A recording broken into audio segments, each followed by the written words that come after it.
Welcome to my channel அறிவோம் ஆன்மீகம்.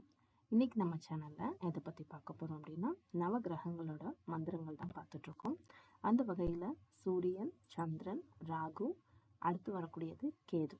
கேதுவை பற்றின மந்திரம் தான் பார்க்க போகிறோம். பகைவரை வெல்லும் கேது மந்திரம் பார்க்கலாமா? வீடியோக்குள்ளே போகிறதுக்கு முன்னாடி சேனலை சப்ஸ்கிரைப் பண்ணாதவங்க சப்ஸ்கிரைப் பண்ணிவிடுங்க. நம்ம அறிவோம் ஆன்மீகம் சேனலில் நவகிரகங்களோட மந்திரத்தை பார்த்துட்ருக்கோம். இன்னைக்கு கேதுவோட மந்திரம் நவகிரகங்களில் மற்ற எல்லா கிரகங்களையும் விட மிகுந்த ஆற்றல் வாய்ந்தது அப்படின்னு சொல்லப்படுறது எதுனா நிழல் கிரகங்களான ராகுவும் கேதுவும் தான்.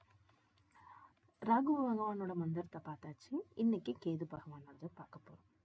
கேது பகவான் ஜோதிட சாஸ்திரத்தில் ஞானகாரகன் அப்படின்னு அழைக்கப்படுறாரு.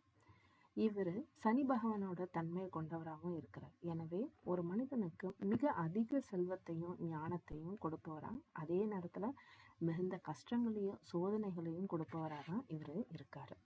அதனால இவரோட அருள் கண்டிப்பாக நமக்கு கிடைக்கணும் அப்படின்றதுக்காக தான் இன்னைக்கு இந்த மந்திரத்தை நான் கொண்டு வந்திருக்கேன். பதிவில் வருது, பார்த்து எழுதி வச்சுக்கோங்க. இப்போ நான் மந்திரத்தை வாசிக்கிறேன். ஓம் அஸ்வத் வஜாய வித்மஹே சூல் ஹஸ்தாய தீமஹி தன்ன கேதுவை பிரசோதயாத் அப்படின்றது தான் மந்திரம். பதிவில் வருது, பார்த்து எழுதி வச்சுக்கோங்க. இந்த காயத்ரி மந்திரத்தை டெய்லி நீங்கள் சொல்லிட்டு வரலாம். அதனால் உங்கள் பிரச்சனைகள் நீங்கும், மெய்ஞான அறிவை கூட நீங்கள் அடையலாம், வியாதிகள் நீங்கும், பகைவரை வெல்லும் பராக்கிரமும் உங்களுக்கு கிடைக்கும்.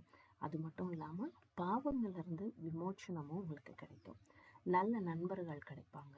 எல்லா விதமான அருளும் உங்களுக்கு கேது பகவான் அருள்வார். இது மட்டும் இல்லாத கேது பகவானோட முழுமையான அருள் உங்களுக்கு கிடைக்கணும் அப்படின்னா நாகப்பட்டினம் மாவட்டத்தில் இருக்கக்கூடிய கீழ்பெரும் பள்ளம் அப்படின்ற ஊருக்கு நீங்கள் போயிட்டு வந்தீங்க அப்படின்னா சனிக்கிழமையில காலையில் 7லேருந்து 8 மணிக்குள்ளே சென்று சிவபெருமானுக்கும் அம்பாளுக்கும் அர்ச்சனை செஞ்சு அபிஷேகம் பண்ணிட்டு வந்தீங்க அப்படின்னா உங்களுக்கு கேது பகவான் சிறப்பான ஒரு வழியை காமிப்பார். போயிட்டு வாங்க, நம்பிக்கையோடு போயிட்டு வாங்க, நல்லதையும் நடக்கும். அது மட்டும் இல்லாமல் அந்த கோயிலுக்கு போக முடியாதவங்க பக்கத்தில் இருக்கக்கூடிய நவகிரக சன்னதிக்கு சென்று சனிக்கிழமையில் காலையில் 7லேருந்து 8 மணிக்குள்ள பல வண்ண பூக்களை கேது பகவானுக்கு சமர்ப்பித்து கொள்ளு நைவேத்தியம் செஞ்சு நெய் தீபம் ஏற்றி இந்த மந்திரத்தை 108 தடவை சொல்லிட்டு வந்தீங்க அப்படின்னா உங்களுக்கு கண்டிப்பாக பலன் கிடைக்கும்.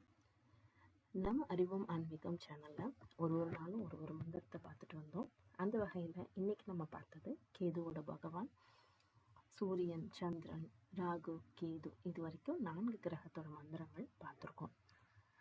அந்தந்த தேவதைகளோட மந்திரத்தை நீங்கள் போயிட்டு அந்தந்த கிழமைகளை சொல்லிட்டு வாங்க, கண்டிப்பாக உங்களுக்கு பலன் கிடைக்கும். வீடியோ பிடிச்சிருந்துச்சுன்னா கமெண்ட் பண்ணுங்கள், ஷேர் பண்ணுங்கள், மறக்காமல் சப்ஸ்கிரைப் பண்ணுங்கள். வாழ்க வளமுடன்.